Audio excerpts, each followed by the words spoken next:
Mi nombre es Eduardo Rodríguez, soy director del Centro de Estudios de Políticas Públicas y lo primero que quisiera hacer es agradecerles a todos por estar aquí, por acompañarnos en este segundo evento que estamos llevando adelante.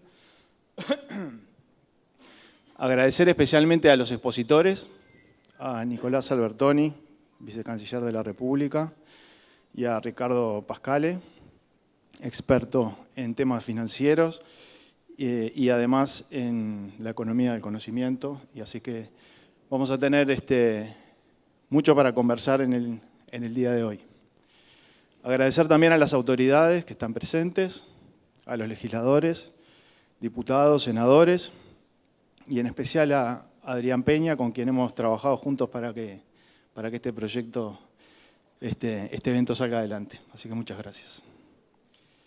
El Centro de Estudio busca, es un centro de pensamiento, de debate y de difusión de ideas, que lo que busca finalmente es hacer propuestas y colocar temas relevantes en la agenda y para que se discutan y para que se contribuya finalmente al desarrollo del país con estas propuestas.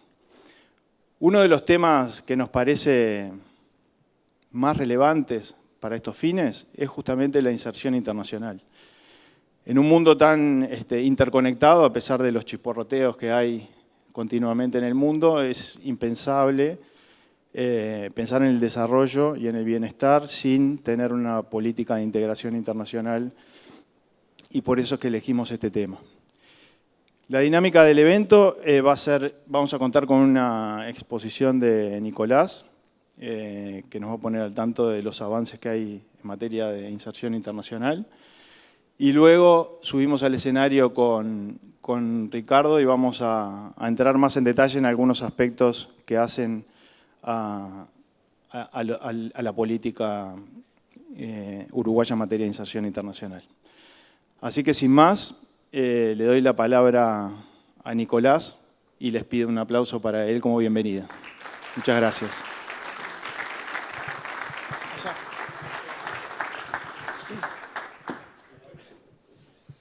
Bueno, muy bien, muy buenas tardes a todos. La verdad les admito que para mí es un gusto enorme estar hoy acá. Son de las charlas que por lo menos para mí son las que me motivan a reflexionar y pensar sobre estas cosas con un poquito más de tiempo de que a veces uno tiene en ese tiempo televisivo o el tiempo fugaz de poder tener que hilvanar algunas ideas a veces en pocos segundos. Tener un ratito más para pensar juntos sobre este tema que comparto. Lo que decía Eduardo es realmente muy importante y por lo menos desde mi perspectiva se le va la vida al país. Entonces, para ponernos en foco, de hecho preparé algunas slides, pero para básicamente organizar las ideas y no irnos por las ramas, Uruguay se está dinamizando su inserción internacional. Hay claramente, y usando la terminología del presidente durante la campaña política, hay una cruz de camino claramente en nuestra política exterior, que eso genera, naturalmente, una mayor ansiedad de que las cosas pasen. Pero no me parece menor, y voy a volver al final de la presentación sobre este tema, decir que cualitativamente hay una intención de actividad y actividad clara, y ya no dejamos atrás aquella política exterior de intenciones. Entonces voy a organizar esta presentación de unos minutos en tres grandes ejes. Primero, dar un poquito el contexto internacional actual. Quizá esta es la parte de que si tenemos un poquito más de tiempo, reflexionemos más abiertamente. ¿Dónde está parado el Uruguay hoy? Un poco una foto de esa radiografía con algunos datos. Y después, ¿qué es lo que estamos haciendo en esta materia? Fíjense, a modo de ejemplo, en dónde está el mundo hoy. 30 años de eventos críticos acumulados.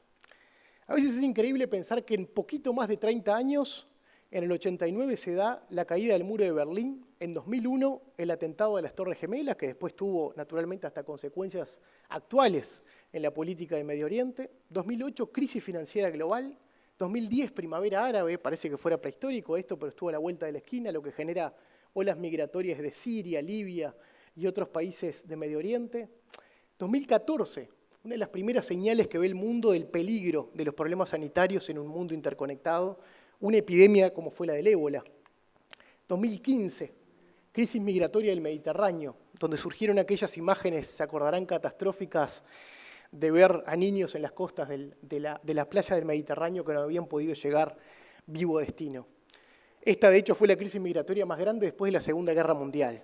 Y 2020, como si nada hubiera pasado hasta entonces, una pandemia global, y ahí más o menos la historia que pensábamos, que conocíamos. De hecho, los números actualizados, los últimos, según Naciones Unidas, ya hablan al cierre del proceso de pandemia, si es que así se puede decir, 15 millones de muertes. Y el 2022, una invasión de Rusia a Ucrania. Este mundo básicamente incierto y complejo se explica en gran medida no en los cambios que existen a nivel mundial que vemos, sino en la acumulación de los mismos. De hecho, utilizando una terminología de unos autores, Collier y Collier, de hecho, que son pareja, hablan de coyunturas críticas, cuando un momento tiene un momento de quiebre, dicho de forma fácil, y de hecho, don Enrique Iglesias dice mucho, la diferencia entre una época de cambios y un cambio de época. Claramente esto es lo que vemos, esa acumulación de coyunturas críticas. Pero ¿cuál es el eslabón hoy importante? Es el de alguna forma que tenemos un mundo mucho más interdependiente que antes. Y acá me empiezo a acercar a lo que hoy les quiero compartir. Hoy insertarnos o no al mundo ya no es una decisión básicamente que podamos tomar. Es casi una obligación que tenemos por delante, viendo algunas variables como estas, pero otras también que les voy a mostrar.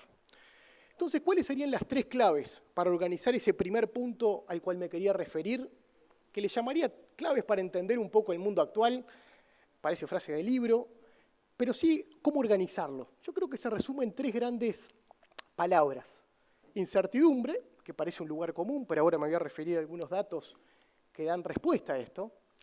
Interdependencia y complejidad. Vamos a incertidumbre. No se pierdan con los nombres y los datos, sino más bien con la evolución. Esta es la geopolítica versus el precio del petróleo. Tenemos por acá el presidente de ANCAP. Lo que vemos en los últimos años, más allá de la evolución, y repito, esta es una de las mediciones, de que en los últimos años la geopolítica impacta cada vez más en un elemento tan importante, y de hecho lo usamos como ejemplo, el precio del petróleo, pues es más o menos la base de la pirámide. La interdependencia económica y comercial hace que el efecto de la geopolítica, que cada vez más se habla de geoeconomía, impacte cada vez más rápido. Y esto se expresa en esta gráfica, que de hecho es buen ejemplo para visualizar la incertidumbre, de que la geopolítica impacta mucho más a modo montaña rusa, podríamos decir, que lo que impactaba antes, que sí impactaba, pero naturalmente la interdependencia económica era menor. Y acá otro factor, la interdependencia comercial a la que me quería referir. Fíjense, esta era la red de acuerdos comerciales. De nuevo, no se pierdan con nombres ni nada, solo en este caso las líneas. Cada línea es un acuerdo comercial. Esta sería la foto de la radiografía en los 90. Miren lo que es la red de acuerdos comerciales del presente. Estamos hablando más de 500 acuerdos inscritos en la OMC. Y acá sí, aprovechemos este rato para hacer una notita al pie.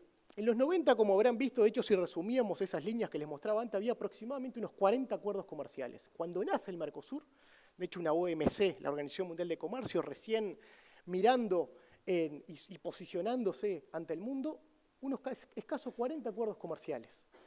En 2021 ya había notificado más de 566 acuerdos comerciales de bienes y servicios. Y fíjense este detalle. El 90%, que de hecho da para otro café, el 90% de estos acuerdos son zonas de libre comercio. Solo el 10% son integraciones profundas, que dicho en criollo es básicamente querer profundizar justamente en la relación comercial y es lo que ha pretendido sin éxito en estos últimos 30 años el Mercosur. También surge otro término de interdependencia, las cadenas globales de valor, que a veces se presentan muy grandilocuentes, pero de forma muy fácil es que ya no hablamos en el mundo de Made in China, sino Made in the World, como dicen algunos libros. De hecho, este libro que lo recomiendo de Peter Rivoli, una colega, hace el seguimiento de una simple camisa blanca, Hering, y habla de que recorre más de 13 países una simple camisa Hering, blanca, porque la logística se ha llevado a tal extremo que yo estoy dispuesto a reducir mi costo total de 0,0 algo si el doblado me cuesta más barato en el país Y que en el país X. Entonces, esa independencia, yo soy parte de esa fábrica, si soy parte de esa conversación. De hecho, acá es básicamente el que veíamos anterior, pero cómo están las filiales extranjeras vinculadas unas entre sí. Por ejemplo, acá podemos ver una filial, supongamos, de IBM y cómo se conecta al resto de su cadena de producción. Lo que vemos acá que hay claramente una concentración en el norte, pero esto ameritaría a mucho más reflexiones. Y la complejidad, otra palabra que parece un lugar común. Para acá, rapidito, y después sí entramos en la recta final de la presentación. Fíjense la complejidad de estos cambios que les decía, no solo los pasados, sino lo que hay hacia adelante. Estamos siendo parte, incluso hoy, de una crisis migratoria, hoy principalmente originada por la guerra, pero fuimos también parte de este debate porque el segundo flujo migratorio a la vuelta de la esquina había sido Venezuela y Colombia, y después eso derramaba hacia el resto del mundo, hacia el resto de América Latina, hacía escasos años. Fue la segunda después de Siria. Hoy, de hecho, naturalmente, Ucrania expulsa, que es una terminología de alguna forma más migrantes, pero somos parte muy cercana a esta crisis. Los desafíos de sustentabilidad ambiental, que tenemos al ministro. Esto que de hecho, naturalmente no me voy a poner en profundizarlo, pero es otro de los ejes que cuando miramos hacia el mundo tenemos que tomar con mucho, mucho cuidado. Y de hecho he defendido en algún debate que Uruguay sí tiene una agenda para ser ofensiva en esto. Y hemos hablado también con Adrián mucho de lo importante de una agenda ofensiva en materia ambiental. Y este dato al pasar, el último latinobarómetro, que de hecho como fue la pandemia, los que se están tomando es 2018-2019, que tampoco para estas preguntas es tan lejano, pero el 70% de los uruguayos entiende que es urgente el cambio climático. Es decir, que el debate sobre el cambio climático es urgente, el 70% de los uruguayos. Entonces, acá hay un factor, los desafíos de las democracias. Ya saber que no hay solo populismo de izquierda, sino populismos de derechas y populismos porque sí se definen a sí mismos. Y de nuevo, datos que cuando uno se proyecta hacia ese mundo y sus desafíos, este mismo latinobarómetro mostraba que el 44% de los uruguayos, la panacea de la democracia de alguna forma América Latina, decía que no le importaría contar con un gobierno no democrático si resolvía sus problemas en el último latinobarómetro. Son datos esto también para entender otra perspectiva del Uruguay y su necesaria visión hacia el mundo, que tenemos que prestar atención. Bueno, después las habilidades disruptivas y cómo esto va a desafiar el mercado laboral y ainda más. Los desafíos estructurales de China. No me parece un dato menor que para 2040 el 30%, de hecho no veo el número, porque si no me equivoco, el 30 y poco por ciento en China va a ser mayor a 66 años. Este debate que si lo decimos a la uruguaya naturalmente no va a cambiar el eje del mundo, no es menor saber que este es un desafío estructural del principal comprador del mundo. Entonces también es otra foto que me parecía en este rato poder llevarnos. Y después, la crisis alimentaria. El otro día hablaba con el director adjunto de la FAO, que estuvo por acá y nos visitó, de hecho uruguayo él, y empezar a culturizar de que ya estamos sobre una crisis alimentaria. No es que se viene una crisis alimentaria, sino estamos, los últimos números de Naciones Unidas hablan de 345 millones de personas padeciendo hambre. ¿Y dónde estamos parados hoy?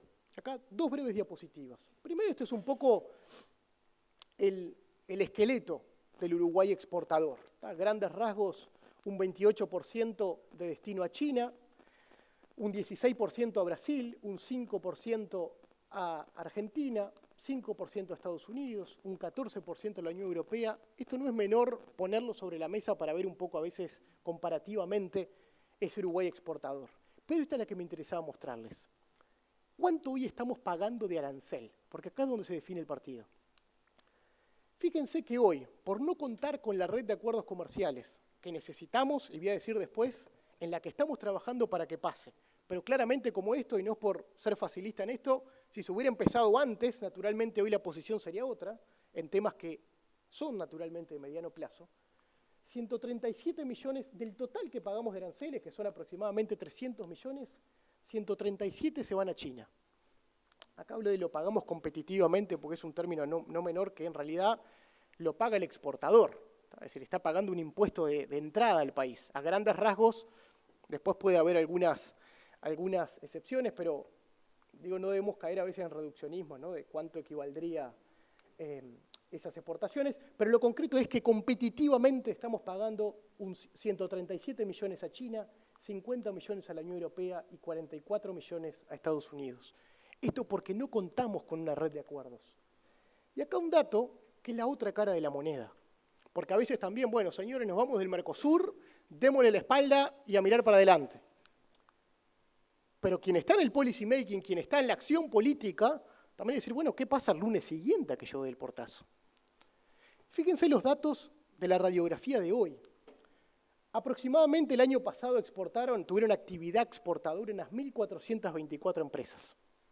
De esas, el 47%, es decir, 676, exportó algo al Mercosur. Otro, el restante, no exportó al Mercosur, de hecho hay los datos, pero sí el 52% y el 47%. Si nos focalizamos ahora en este universo, vemos que casi el 40 y tanto por ciento, de hecho ahí no veo el detalle, pero el 40 y tanto por ciento tiene una alta exportación, una alta de alguna forma dependencia del Mercosur mayor del 75%. ¿Qué quiere decir esto? De que si bien el diagnóstico es necesitamos abrirnos más, tenemos hoy una base estructural que tenemos que tener mucho cuidado. Porque ¿qué pasa con esas 300 y 400 familias dependientes de esas empresas que hoy tienen un destino en el Mercosur? De hecho, muchas veces familias familiares que exportan hace décadas. Entonces, esa fina línea entre el hacer y el cuidar de desde dónde estamos parados hoy no es un dato menor. Entonces, ¿qué estamos haciendo? Naturalmente, cuando organizamos los acuerdos, que de hecho la inserción comercial es lo que más se habla y lo que más se habla en nuestra política exterior, pero es un eje, naturalmente, la inserción comercial entre tantos otros, tenemos acuerdo en vigor, algunos desde el Mercosur y otros desde el Uruguay, que les voy a mostrar para ver un poco el estado de situación, lo que le llamamos acuerdo en principio técnicamente, que son acuerdos que se cerraron técnicamente, pero falta ese empujón final de algunos capítulos, porque quizá a algún país se le ocurre meter un capítulo nuevo, como ha pasado con Europa, pero técnicamente están cerrados en principio, negociaciones en curso, diálogos exploratorios para darle un poco algunas primicias, y después manifestaciones de interés para saber un poco Este es un poco el estado de situación hoy, que lo voy a pasar rápido porque es básicamente ex antes con lo que venimos, pero esto también nos genera trabajo diario. Un acuerdo de libre comercio con Israel, Egipto, acuerdo de preferencias con India, un acuerdo muy vago y chico, pero naturalmente que se podría profundizar, con los países de África del Sur, y después básicamente todo el conglomerado de América Latina con quien tenemos desde ALADI un buen paquete de acuerdos de complementación. Después suscrito por Uruguay. México, recordarán un acuerdo que se firmó, de hecho, una presidencia de nuestro partido. Uruguay y Venezuela, Uruguay-Chile, Uruguay-Brasil, Uruguay-Argentina, bueno, que son todos acuerdos básicamente en el marco de ALADI. Pero esto no es pasado y está todo en piedra. Son acuerdos que tienen sus comisiones de seguimiento. Hace pocas semanas recibimos a la comisión de seguimiento del acuerdo con Chile. Implica que se avancen cosas, después no son esas cosas que se publicitan, pero hay líneas arancelarias que naturalmente se ponen sobre la mesa, y esto genera una comisión de seguimiento para avanzar lo que tenemos sobre la mesa. Y estos acuerdos en principio, que les decía, el famoso acuerdo con la Unión Europea, un acuerdo que llevó 20 años de historia más o menos. Vamos a tener un hito importante en julio, la cumbre de CELAC, Unión Europea, y la presidencia pro tempore, de alguna forma, del Consejo Europeo de España, que si bien ahora se le ocurre tener elecciones, y va a ser por esa fecha, ¿no? Y se inicia el proceso de campaña, creo que las elecciones de más está marcada para julio. Naturalmente desacomoda un poquito el proceso, pero por lo menos genera una esperanza, un país con un peso importante y defensor de este acuerdo. Pero acá decirles, porque acá la línea es muy fina, y si algo les quiero dejar un mensaje hoy es entre lo que queremos, lo que estamos trabajando y lo que se puede. Porque en política internacional, a diferencia de la política doméstica, dicho de forma fácil, subir o bajar un impuesto, no es solo lo que yo esté dispuesto a hacer, sino lo que el mundo también me permita. Yo soy proactivo, yo puedo ir a los países, y ahora le voy a comentar algunas sanas infidencias de hasta dónde hemos llegado con tal de avanzar, por lo menos en los meses que estoy. Bueno, entonces, el acuerdo de Unión Europea es un acuerdo que se concluyó, Y de un momento a otro, los europeos, en su derecho, podríamos decir, queremos renegociar o considerar el capítulo medioambiental. Y bueno, está en su poder soberano poder hacerlo, pero naturalmente eso nos complica para poder cerrarlo. Hay un acuerdo con Singapur, en el 2022 se concluyeron las negociaciones a nivel técnico, está en el marco de Mercosur, quedan algunos ajustes por hacer, pero esto sería un acuerdo que ojalá, de hecho en el horizonte cercano se pueda comunicar. Y después tenemos el EFTA, que son los países de Europa, el European Free Trade Agreement, que en realidad son los que no están en la Unión Europea, pero aparecen países interesantes como Suiza, Noruega, que básicamente hoy lo que están haciendo es esperar que hacen sus hermanos mayores europeos de alguna forma para poder cerrarlo. Pero también tenemos en el horizonte, de hecho recibí hace poco al presidente del Parlamento suizo, de hecho él, por ser justamente Suiza, el presidente del Parlamento, un peso muy importante en la política, y decía, bueno, si los europeos no avanzan, la Unión Europea, vamos a empezar a dar señales en el segundo semestre que capaz sí nosotros queremos avanzar, porque hoy están a esa espera, como les decía. Negociaciones en curso, Canadá, 7 rondas de negociación, y se espera ahora una pronta reactivación, porque naturalmente los procesos virtuales no han ayudado, y la pandemia, que parece tan lejana, pero si pasamos raya, hace 6 meses todavía estábamos que íbamos y veníamos en estos temas. Corea del Sur, Uruguay tiene el rol de coordinación, 7 rondas se realizaron, y básicamente se ha trancado por algunas cosas que Corea se ha puesto un poco más exigente, pero es una negociación en curso. Indonesia, el Líbano también está en la agenda. Y diálogos exploratorios. Acabamos de recibir el presidente también del Parlamento, de hecho la diplomacia parlamentaria está en su nivel máximo, ahí OPE, todos los meses recibimos mucha diplomacia parlamentaria, pero sí nos expresaban su interés, y de nuevo, siendo este caso justamente este país, el peso del Parlamento es central. Bueno, después República Dominicana, El Salvador también que hay avance. Y manifestación de interés, hay algunas conversaciones avanzadas, exploratorias en ese sentido. Y no quiero cerrar sin mencionar esto. Si naturalmente, y termino como empecé, primero decirles que si algo aprende uno, hoy estando un poquito del otro lado del telón, pero quienes me conocían sabiendo que uno estaba cercano a estos temas, es que este oficio no es para ansiosos, ¿no? Es decir, este oficio de la mirada internacional, de nuevo, por ese caveat que les decía recién, de que no es solo lo que uno quiere hacer, sino también que el mundo y los astros se alineen para que las cosas pasen. Voy a comentar una infidencia, de hecho, infidencia pública, de alguna forma, pero que se ha hecho público. El ministro, cuando fue ahora a China, fue el primer ministro sudamericano en visitar China después de la pandemia. Más proactividad que esa, de Uruguay, la verdad que difícil imaginarlo.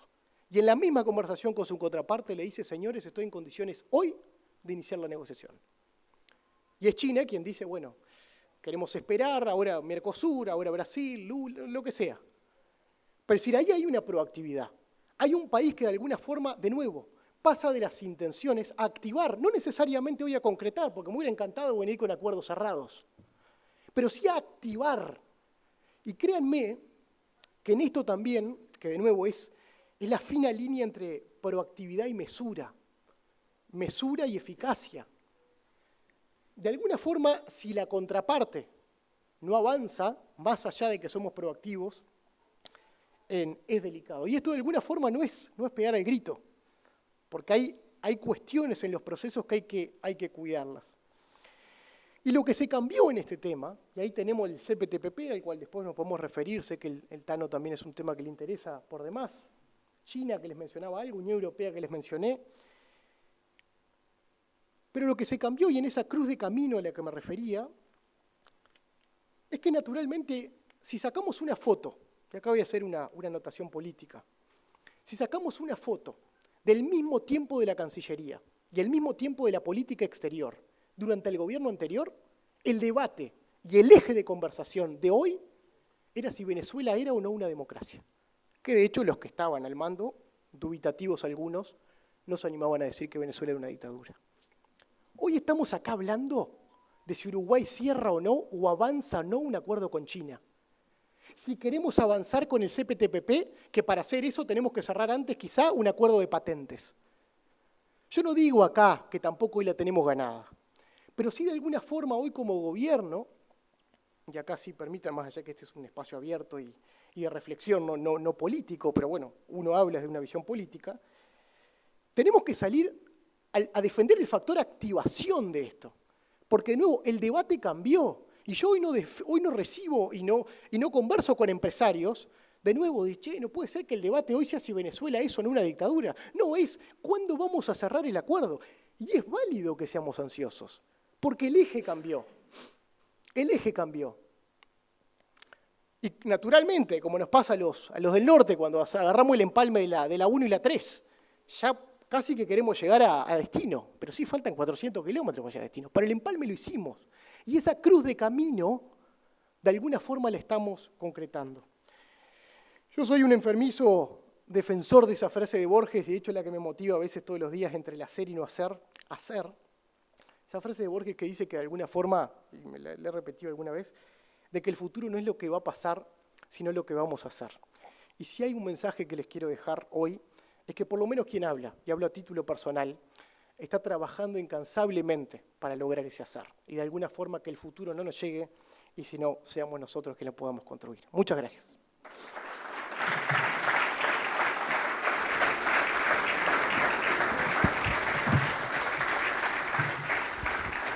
Muchas gracias, Nicolás, por tu presentación. Invitamos a subir a Ricardo y ya nos ubicamos acá. ¿Este está prendido también? Les doy a cada uno un micrófono. Yo me quedo acá que no me da la cámara, me da menos la cámara del Zoom. Muy buena la presentación, Nicolás, porque nos da un pantallazo general de en qué está el país en estas materias y de alguna manera va hacia la integración. De hecho, acá tengo 2 libros que me traje. Se llama Uruguay como solución, escrito por Nicolás, y Del freno al impulso, escrito por Ricardo. Que aprovecho, un aplauso para Ricardo también, que no lo recibimos todavía. Así que muchas gracias por estar aquí. Muchas gracias.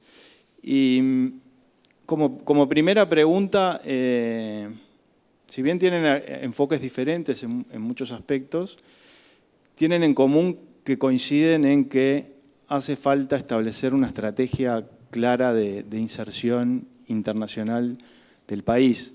Y yo agrego, con estos acuerdos y con esta apertura que estamos teniendo, es un elemento más a tener en cuenta al momento de negociar estos acuerdos. Entonces, me gustaría saber si ha cambiado algo en estos tiempos, desde que se escribió el libro, o los libros, y cuál es su visión al respecto. Si les parece, empezamos por Ricardo, si le damos la palabra. Bueno, muchas gracias por la invitación al centro, autoridades. Bueno, después de la excelente exposición de Nicolás, es muy estimulante poder hablar. La verdad que sí, que cambió mucho desde aquella época, cambió mucho la postura, creo que gubernamental, en el cual, como resumía muy bien en la parte de política de integración internacional o de inserción internacional, es muy clara cuál es la postura nuestra ahora. Hemos visto al presidente insistentemente batallar con enemigos que no son fáciles, son queridos amigos, queridos vecinos, pero muy complejos, ¿no es cierto? Te apagan los micrófonos, tenés que usar las estrategias. Por suerte, el presidente es un hombre que está habituado a estas cosas, pero eso pone de manifiesto cosas que no puede decir el vicecanciller, pero lo difícil, que tú también fuiste de la casa, lo difícil que es manejar algunos de esos países, y en particular uno de ellos, que ya se imaginarán ustedes. Esto es más allá, yo tengo mi opinión, cada uno tendrá la suya, no la voy a decir a mí, ni pretendo que la digan ustedes, pero es muy complejo todo esto. Pero en este lío de complejidades, como bien decía él, estamos en una nueva era. Y un punto central de esta nueva era es que, digamos, era casi unipolar, ¿no es cierto? En los 2000 años que tenemos de historia registrada económica en el mundo, 1800 años Asia fue la hegemónica. Solo 200 años fue Occidente. Justo donde nacimos nosotros y donde nos vendieron todos esos libretos de Occidente. Yo antes decía, los bancos nacieron, el primer banco, bajé 4 cambios y de hace muchísimos años ya digo, en Occidente sabemos que los bancos nacieron. Pero cuando uno se enfrenta, como tuvimos que estar nosotros, que tuve la suerte de integrar la misión que reanudamos relaciones con China, diplomáticas, en aquellos años, y digamos, fue fuerte, fue difícil, tuvimos muchas dificultades de lobbies domésticos, pero finalmente se logró. Pero lo más importante que quería decir en este punto de la exposición era que ha cambiado tanto en 4 o 5 años todo esto, que lo mencionaba ya él. Una de estas cosas que cambió es que estamos en un mundo totalmente multipolar. No se olviden que China ya en paridad de poderes de compra supera a Estados Unidos hace varios años su Producto Interno Bruto.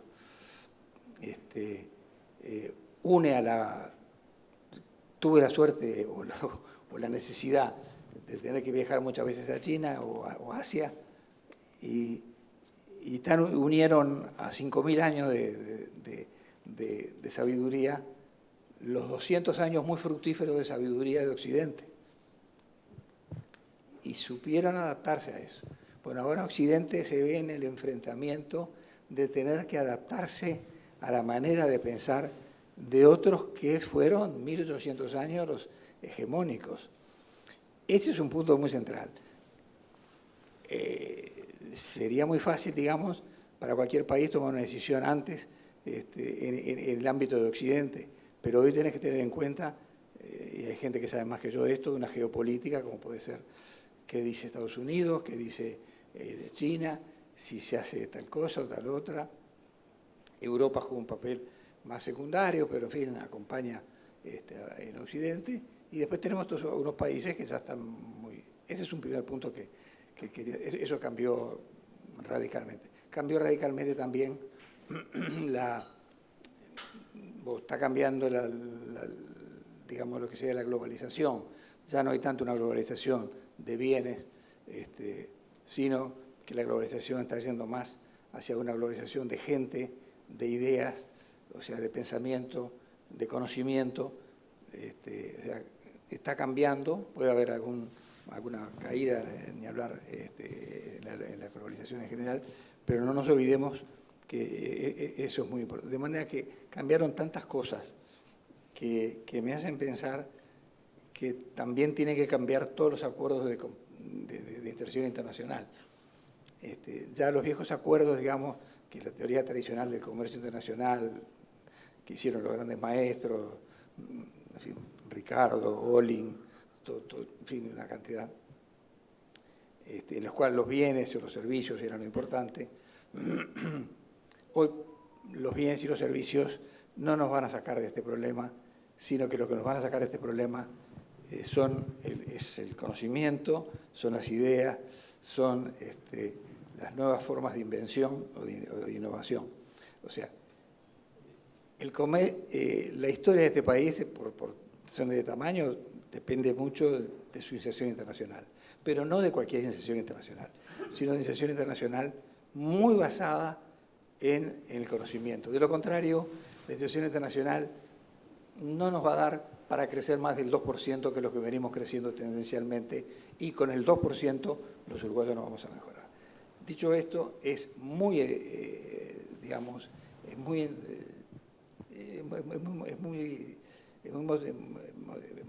motiva mucho, digamos, ver cómo la Cancillería o el gobierno empuja el tema de la inserción internacional, como vemos también el esfuerzo que han hecho en el Ministerio de Educación y el CODICEN. Acá tenemos varios jerarcas y amigos que han hecho una labor espectacular en un tema central para esto que estoy hablando. Todo esto que estoy hablando, de dejar de vender soja y pensar que si la soja sube, vamos muy bien, tenemos un veranillo, y si la carne sube, otro veranillo un poco, y si no, tenemos que empezar a ponerlo sobre todo. Eso lo cambiamos si la educación empieza a tener los frutos que queremos y a que la dejen implantar de la forma que tan prolijamente y tan profesionalmente la hace, pese a no ser una especialista en educación y sobre todo en las educaciones media y primaria. Eran algunos puntos que quería decir. Muchas gracias. Por lo que veo, en realidad, lejos de llegarse a la solución, se complejizó el tema, digamos. No sé, Nicolás, ¿cómo ves vos? Sí, todo ese diagnóstico de complejidad, bueno, es un poco lo que hablamos y después también reafirmó Ricardo. Yo sí, una anotación, vuelvo a tu pregunta. Yo creo que sí hay una estrategia. De hecho, si uno ve el plan de gobierno, hay un trazado claro de que se quieren y se están haciendo las cosas diferentes. Se quería, era la palabra que quería decir, se quería hacer las cosas diferentes. Y hoy uno lo ve. Y salvando distancia con otras cosas. Ahora la ansiedad es, y me voy a meter en terreno ajeno, pero avanzar y concluir y ver todos los resultados de la reforma educativa. Bueno, pero sí, tranquilo, genera ansiedad, pero estamos en un proceso de reforma. Antes era si se reformaba o no. Y en este oficio que les decía que no es para ansiosos y son de mediano plazo, esa activación vale el doble. Porque lo que decía recién Ricardo, después tenemos presiones de un lado y otro a que las cosas no sucedan. Y ahí sí no voy a avanzar más que esto porque me metería en terreno sinuoso. Cuando uno da ese paso de querer avanzar y querer abrirse, da señales claras, tiene de alguna forma esos costos de tironeo y el Uruguay la dio. Ya eso es pasado. Tenemos un presidente que dijo, señores, con Mercosur, sin Mercosur, entre 3, 2, lo que sea, pero nos vamos a abrir. Y vamos a tocar todas las puertas. Al punto que fuimos a China.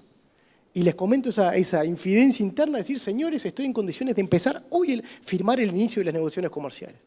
Y es China quien dice sí, ¿no? Entonces, hay una estrategia, quizá un paso uno de esa estrategia. Sí hay dos eslabones estructurales, no menores, de si uno después quisiera decantar esto en algo, una estrategia con impacto estructural a futuro, que naturalmente si firmaríamos un acuerdo con China y todos estos acuerdos que tenemos sobre la mesa va a haber cambios importantes, pero es ese pienso del mediano plazo, es decir, la apertura genera, por ejemplo, resignación impositiva. Si yo me abro voy a cobrar menos arancel, algo tan básico como eso. Y en eso nos tenemos que sentar a pensar. Bueno, señores, ahora se cierra, en 4 años, se cierra China. Vamos a pedir, pero van a pedir también.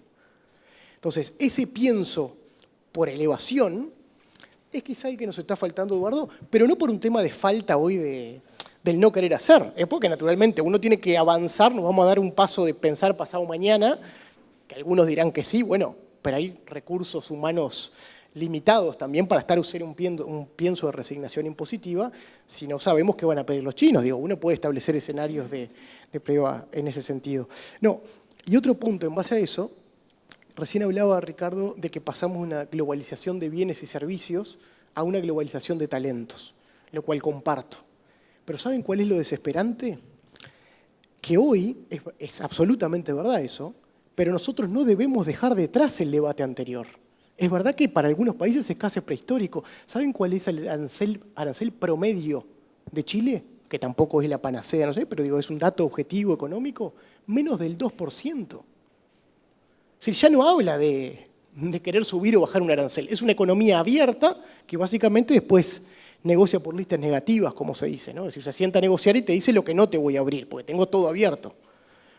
Entonces, lo complicado de esto es que es verdad que estamos siendo testigos de ese cambio de época y porque no se hicieron las cosas, y no quiero caer en un lugar común de esto, decir no se hicieron, bueno, pero salvando inmensas distancias, pero también el debate que tenemos sobre el agua. Y sí, nadie le gusta quizá estar en la situación de hoy. Pero si se hubieran hecho cosas antes, seguro no íbamos a estar en la situación de hoy. Y en esto también. a veces, y uno tiene esa vehemencia porque está en el día a día el debate de estas cosas, y ven algunos diciendo, che, no se va a cerrar nada. Y bueno, si hubiéramos tenido un poquito el camino, no digo allanado, pero esa impronta de un país queriéndose abrir y no hipotecando 5 años en si Venezuela era o no una democracia, un debate relevante, cualitativo, algunos estábamos seguros de lo que teníamos enfrente, otros no, pero se pasaron 4 o 5 años debatiendo esto. Entonces, hoy sí queremos hacer más y queremos cerrar todo cuanto antes. Pero bueno, esto no es empezar a jugar y ganar el campeonato. Yo creo que ahí está el desafío, sí hay estrategia, sí lleva tiempo, y más allá de esa transición que vivimos, no debemos desatender ese debate base, ¿no? De que necesitamos abrirnos y gran parte de ese encarecimiento diario del Uruguay, de hecho se habla poco de eso, pero ese encarecimiento diario es también porque somos una economía en términos generales cerrada. Es algo muy obvio quizá para un economista, contador esto, pero no está en la palestra. Che, ¿cuánto impacta esto en nuestra inflación y en nuestros precios diarios? Cuando en realidad tenemos un arancel promedio demasiado alto con respecto a la región. Pero bueno. Sí, compartimos entonces que hay, por un poco también lo que decías, hay una apertura y digamos, un avance en la negociación de acuerdos internacionales.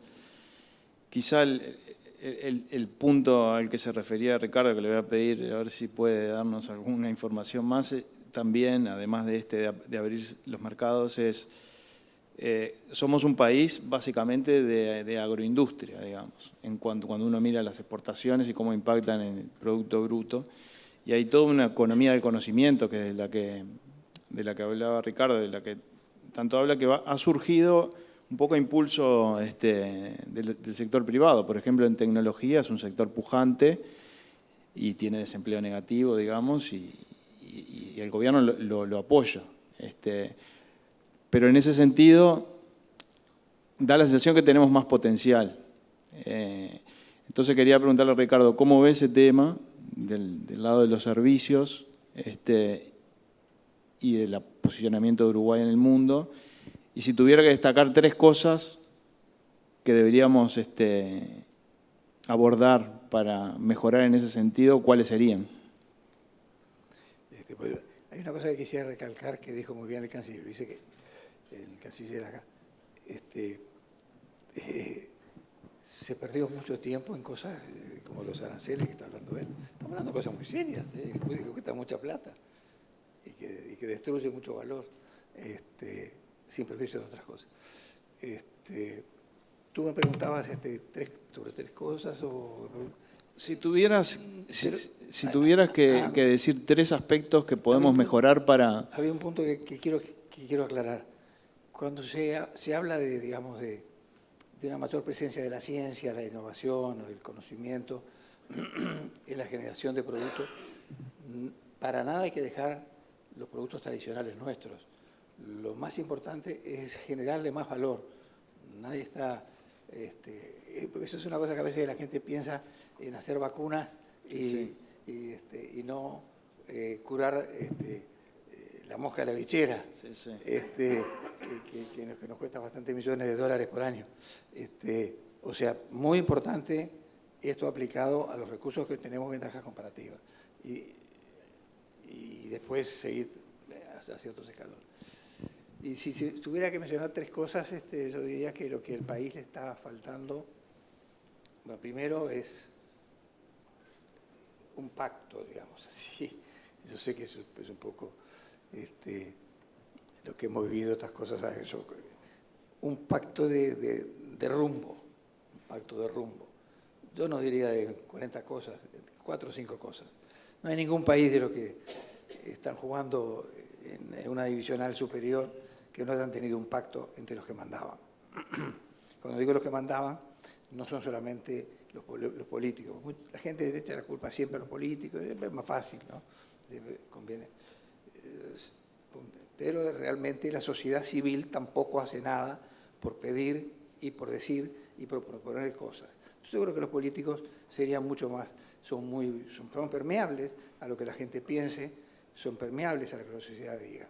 Quiere decir que ahí tenemos que tener un pacto de para dónde vamos. Sinceramente es difícil saber para dónde vamos.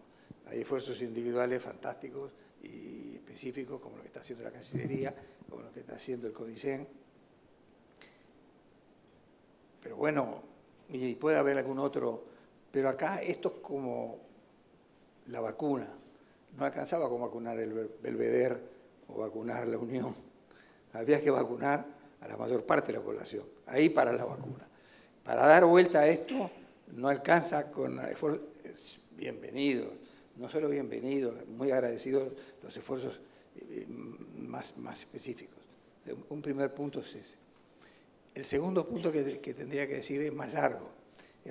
Arranca con la educación, que nos tiene que dar la base, digamos, de la generación de ese capital humano, y después continuar con un mayor esfuerzo y mayor impacto y mayor desarrollo de la ciencia, la tecnología y la innovación en esa cadena. ¿Sí? Y si tuviera que decir un tercero, que ya sería un fundamento y que ahí Uruguay no está tan mal en algunas cosas, sería los aspectos institucionales, ¿no es cierto? Las instituciones. Con eso, si estamos más o menos de acuerdo en para dónde vamos, en qué vamos a hacer, y que no nos vamos a pelear con esto y con esto, sino que vamos a discutir de otros temas.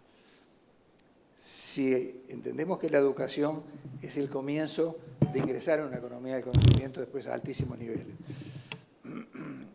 y por tanto de más bienestar del país. Y tercero, si fortalecemos mucho más las instituciones, sería muy importante. Hay temas acá que en este trayecto Uruguay también quedó muy, muy atrás. No este gobierno que está haciendo grandes esfuerzos, que es el acuerdo de patentes. A ver, Uruguay, si hay una cosa que caracteriza al Uruguay, todos los que hemos tenido que negociar en el mundo, a Uruguay lo caracterizó dos cosas. La calidad de los hombres que mandaban o no, era, me acuerdo, Enrique Iglesias, el canciller en aquel momento, que salíamos a la democracia, nos adelantó muchas décadas en 3 años que estuvo en la Cancillería. Ese es un punto bien importante que tenemos que llevar adelante. Y el otro tema es que Uruguay siempre fue muy respetuoso y sabio digamos, en integrar los organismos. Hay 186 países que son miembros del tratado. Y después está como... Esto me acordó cuando reanudamos relaciones con China. ¿Quiénes faltaban? Vos eras canciller. ¿Quiénes faltaban? Burundi, Gurucugún, 3 países así, y Uruguay. Esta era la realidad. Irak. Bueno, si ustedes ven, está Argentina también acá, pero realmente con el cariño que uno le tiene a Argentina, y no solo el cariño, la deuda que personalmente que tengo en todo lo que me ayudaron, digamos, yo quiero que para mi país, que el faro, que el punto de referimiento, como decimos en italiano, no puede ser para mí ningún país latinoamericano. Tienen que ser otros países.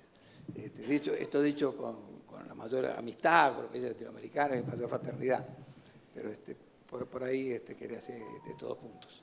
Bien. Muchísimas gracias. Tengo una para Nicolás, porque uno cuando se abre y suscribe acuerdos siempre entra la duda de, bueno, tengo que empezar a competir y eso tengo que esperar a estar preparado para poder competir con el otro firmante del acuerdo o no. Y tú has sido de los primeros que has sostenido que en realidad no, que primero hay que abrirse al mundo y luego competir. Si podés ampliar sobre ese tema, porque va a ser un tema que probablemente esté en la agenda. Sí, esa falsa oposición a veces que se genera de ese contrafáctico, ¿no? Que es de alguna forma, bueno, tenemos que estar competitivamente con buena espalda para abrirnos y después abrirnos justamente, o abrirnos va a generar esa competitividad. Que de nuevo tampoco esto es varita mágica, pero yo recuerdo, de hecho surgió creo que esa frase en uno de los libros, porque veía que el debate en torno ahora a un gobierno que quería y se proyectaba hacia una apertura internacional, era, y de hecho nuestro partido en la elección anterior, el Partido Colorado, tuvo una fuerte impronta en ese sentido, de poner sobre la mesa el eje de la inserción internacional, proactiva y dinámica, y surge una candidata del momento diciendo, bueno, pero hablan tanto ahora de apertura cuando en realidad tenemos espalda competitiva para hacerlo. Yo creo que ese debate parece que es medio grandilocuente, pero filosóficamente no es menor. Es decir, claro, es esa limitante a veces psicosocial, decir, bueno, no, tenemos que estar con más espalda si queremos mirar hacia el mundo. No es justamente a la inversa, señora. Es decir, nosotros cuando exponemos, y obviamente esto es de competencias cuidadas. Es decir, la competitividad no es que abro mañana y me abro a todos los textiles versus China, porque si no las 2.000 familias que viven del textil, naturalmente el lunes que viene no van a competir con China. Por eso, de hecho, cuando hablamos de estos acuerdos que normalmente es blanco-negro, dicen ganadores y perdedores, que va a ser un debate en el que ojalá entremos cuando tengamos negociaciones en marcha, quizá desde una bilateralidad del Mercosur. Es sectores claramente ganadores, en nuestro caso el sector agropecuario, un sector por nuestra espalda agropecuaria, país productor de alimentos, va a ser podemos adelantar que podría ser un ganador de esa apertura. Algunas industrias que quedan en el medio son sectores que van a estar expuestos a la competencia, pero competir no es perder. Y después sí hay un tercer nivel, que es en una mesa de negociación, los que hay que cuidar, que son los sectores vulnerables, que yo no le puedo decir el lunes siguiente, señor, mire, usted ahora va a tener que competir con China. Y yo, básicamente, gracias por avisarme, cierro la persiana. Pero esos layers, vamos a decir, esos escalamientos en el medio, no es un dato menor, porque acá no es ganar o perder. Es también algo que un país que filosófica y proactivamente se prepara para jugar en la cancha grande. Entonces esa dualidad entre, no, esperemos a ser competitivos, a ser un país no tan caro, bueno, ante ese contrafáctico que les digo, capaz que somos un país caro porque justamente no estamos abiertos, en parte. Hay otros elementos estructurales que no hacen un país comparativamente caro. Pero un elemento quizás es la apertura. Entonces, que nada nos limite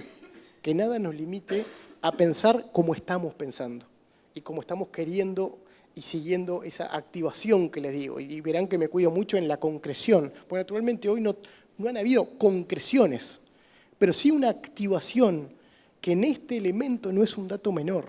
Un país que se anima a jugar en la cancha grande, que fue a China y le dijo, señores, estoy dispuesto a iniciar un acuerdo, y perdón por ser reiterativo en esto, pero nada más alto que eso. ¿Ah? De nuevo, después entraremos en los debates más políticos de la pertinencia, ¿no? Que quizás es para otro cantar, pero sí, nadie niega de que hoy el país quiere y está haciendo para que eso pase. Excelente. Muchas gracias. Yo tengo más preguntas, pero dado el tiempo, me gustaría abrir, no sé si está Germán por ahí, me gustaría abrir, si hay preguntas de ustedes, abrir la posibilidad de que les hagan ustedes alguna pregunta. Si no, yo sigo igual, pero preferiría que alguno de ustedes haga alguna pregunta si tienen.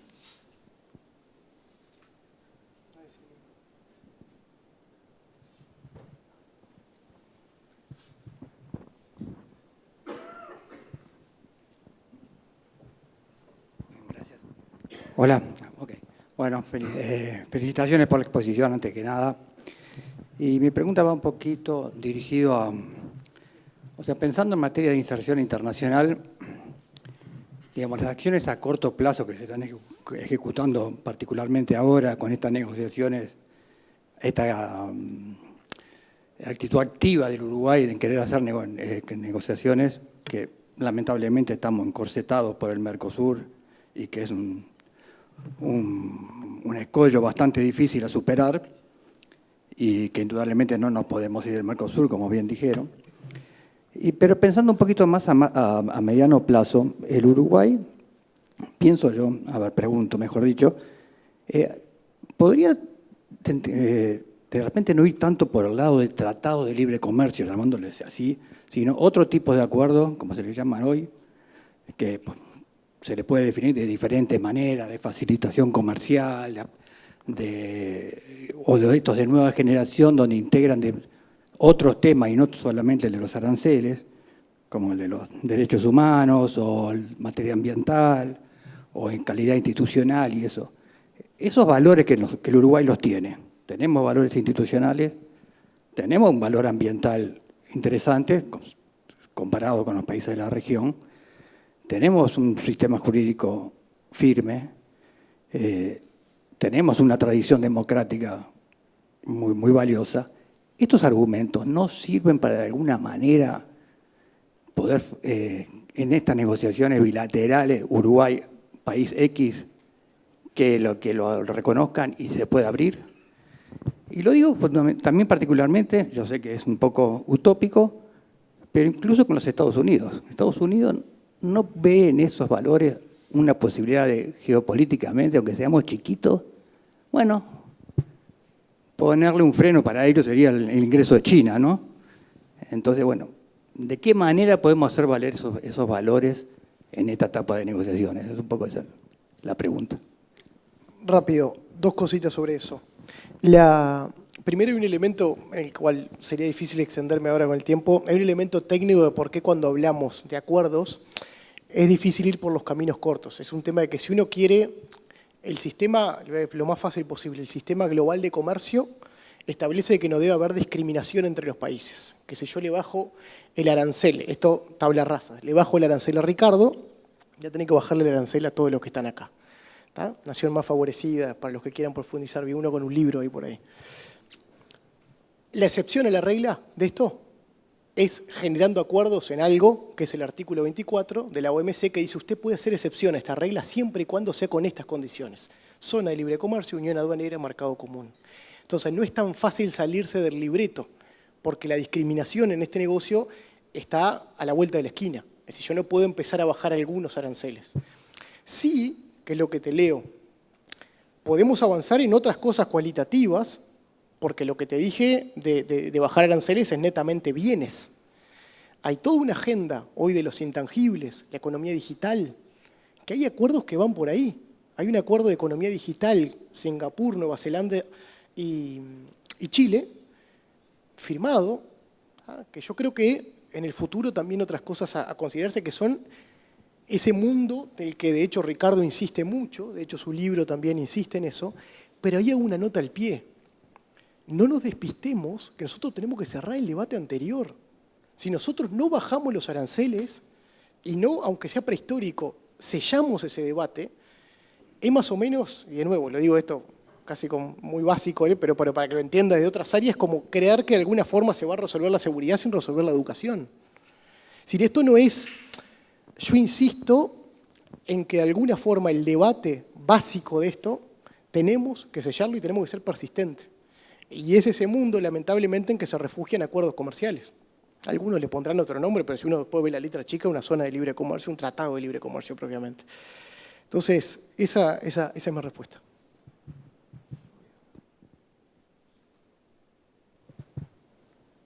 Muchas gracias, Nicolás. ¿Tenemos alguna otra? Diego.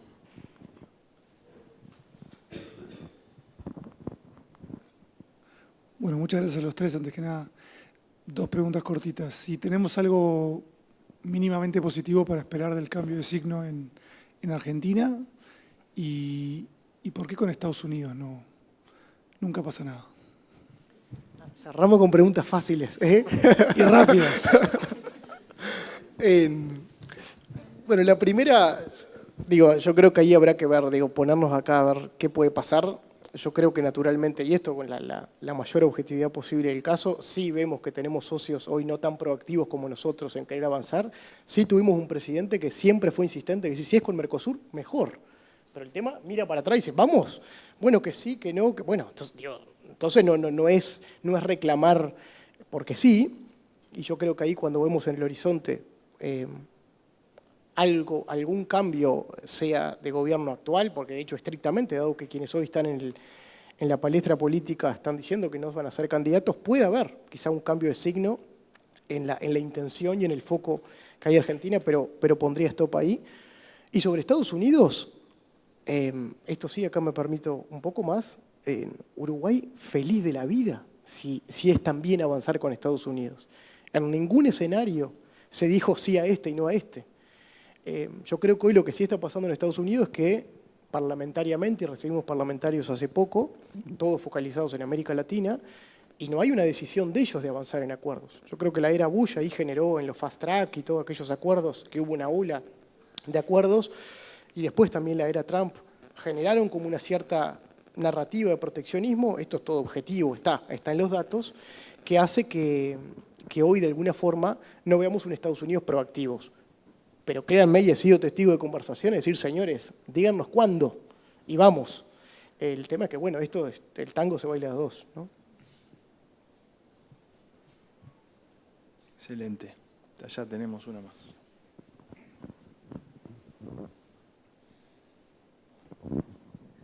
Gracias, Germán. Buenas noches y gracias. Pascale, usted decía que es importante tratar de gestar un pacto a futuro que marque rumbo y que más allá de los actores políticos, que es importante también la participación de la sociedad civil. ¿Podría ser un poco más específico, darnos alguna idea de cómo podríamos avanzar en ese camino que en principio obviamente es importante, pero también parece difícil? Sí, claro. A ver, los sindicatos en nuestro país, ¿qué opinan de todo esto? Por ejemplo, son un actor muy importante. A nadie se le ocurriría hacer un cambio en este país y los sindicatos. Y a veces me da la sensación que no sé si tienen una idea redondeada contemporánea de lo que está pasando. Vamos a la Cámara de Industrias. No tengo solo cariño, no tengo nada. Pero cuando era presidente del Banco Central, la primera pregunta era cuándo va a subir el tipo de cambio. Y yo la respuesta que tenía, la primera, simpáticamente, decía, voy a cambiar el tipo de cambio cuando ustedes me traigan muchos proyectos innovadores. No le podría decir eso al agro, porque el agro ha sido mucho más innovador que la industria, pero muchísimo más innovador. De hecho, ya quedan muy poquitas industrias de mediana importancia uruguayas. Me sobran los dedos de una mano, probablemente. Ya ni frigorífico tenemos uruguayos. Por algunos, uno, dos, quedarán. Pero fíjese, de manera que me estoy refiriendo a ese tipo de cosas, ¿no es cierto? Los docentes, ¿qué opinan los docentes de la cosa? ¿Qué opina la intelectualidad? ¿Qué opina la distinta? O sea, nadie opina nada. Todo el mundo opina y critica. Y que no se hace esto, o cuando se hace algo, hecho muy seriamente, como se está trabajando, tanto sea en educación, como tanto sea en la educación internacional, no son más que críticas, o a veces propias del país, como es en el caso más de la educación, y otras son problemas que tenemos, como decía el vicecanciller, no estamos solos en ese partido, los contrarios también juegan, y a veces tienen muy buenos jugadores. Es muy complejo. Entonces, pero es muy importante cuando una sociedad está activa. Si la sociedad está mustia, está quieta, no dice cosas, no plantea ideas, no reclama cosas, más allá que se puedan hacer o no, se verá, o que tengan razón o no. Pero eso es lo lindo de las democracias. Si en la democracia opinamos todos iguales o todos distintos, es muy complicado. Justamente, no sé si quedó un poco más claro. Hay gente que piensa y hay parte de la sociedad civil que piensa y no es nada despreciable y es bien remarcable y admirable. Pero grandes segmentos están obstaculizando el desarrollo del país, ¿no es cierto? El desarrollo del país. Lo están obstaculizando fuertemente. Esto que yo decía recién, que somos uno de los pocos países que el vicecanciller no escucha eso. Pero Uruguay es porque tiene su responsabilidad y bien grande pero suena raro en el mundo, en el hemisferio norte, que Uruguay no haya firmado el convenio de protección de patentes. Y cuando descendés una cosa, yo me acuerdo cuando Por eso saqué el tema con China. Porque en China teníamos una cross-section. Todo el mundo estaba en contra. Porque todo el mundo, quien no compraba chocolatines en Taiwán, compraba, ¿cómo se llama esto? Juguetitos, compraba camisas. Acá no, acá se trata básicamente de un sector. De un sector que, como toda democracia, deberá arreglarse de sus problemas. Entonces, un sector está parando toda una estrategia, porque es imposible pensar, lo único que piensan los chicos es en irse cuando van creciendo. Entonces, exportamos, realmente, ¿qué estamos exportando? Un país pobre que está aportando conocimiento que lo pagaron la gente pobre, para que lo use un país rico. Las cosas como son, digo, si queremos poner un poquito más de miel, le ponemos, pero digo, me gusta decirlas como son. Esta es la realidad. Y esto es por poca gente de pronto. Esto es por poca gente. Entonces, suena fuerte. Y de lejos nos ven raro, porque siempre fuimos muy cuidadosos de todos los organismos. Y siempre fuimos cuidadosos. Bueno, estuvo la Ronda Uruguay acá en el GATT, la Organización de Comercio, siempre fuimos muy cuidadosos. Y ahora en algunas cosas no somos cuidadosos, que es justamente donde se está jugando el partido. El partido no se está jugando en producir ciertas cosas, sino que lo que se está produciendo es generar ideas, generar talentos, y que no se te vayan los talentos, traer talentos. Es al revés, es traer talentos. Recién alguien mencionaba tú, la industria, creo, digamos... El software, sí, de de software. tecnología. La industria de software, si te interesa el tema, creo que lo hemos hablado alguna vez, el que era rector de la universidad, que lo hemos comentado, era el ingeniero Mayolo en ese momento. ¿Qué pasaba? En Argentina estaba Onganía. Onganía echaba y no quería para nada a los que eran fenómenos, tenían un capital humano bárbaro de especialistas en tecnología y desinformaciones. Y los trajo para acá. Y se fundó en la facultad un embrión de carrera, que después fue una carrera, computador universitario se llamaba. Y después fue creciendo, pero fue creciendo porque trajimos talentos. Entonces acá, lejos de traer talentos, expulsamos talentos. El Uruguay tiene más del 20% de su población en la diáspora. Despacio. Económicamente lo que hicimos es ajustamos por población. Creciendo el 2%, ajustamos por población. Por eso cuando veo los esfuerzos que hace la Cancillería, el Presidente de la República y el Gobierno, lo que hace el CODICEN, es maravilloso para uno ver el esfuerzo que se está haciendo para tratar de que esas cosas no sucedan. No sé si quedó claro. A mí me gusta hablar claro estas cosas porque ya no tenemos tiempo de no hablar más claro. Ya estamos fuera de la cancha. Estamos como... Sí. Como dice Emma. Me hizo acordar un poco al pacto al que te referías al inicio, ¿no? Si no hay un pacto Sí. que nos conduzca, es más complicado. Bueno, muchas gracias Ricardo, Nicolás, un placer haber compartido esta presentación, esta charla, y muchas gracias a todos por estar. Esperamos que haya sido interesante para ustedes, para la reflexión, así que muchísimas gracias.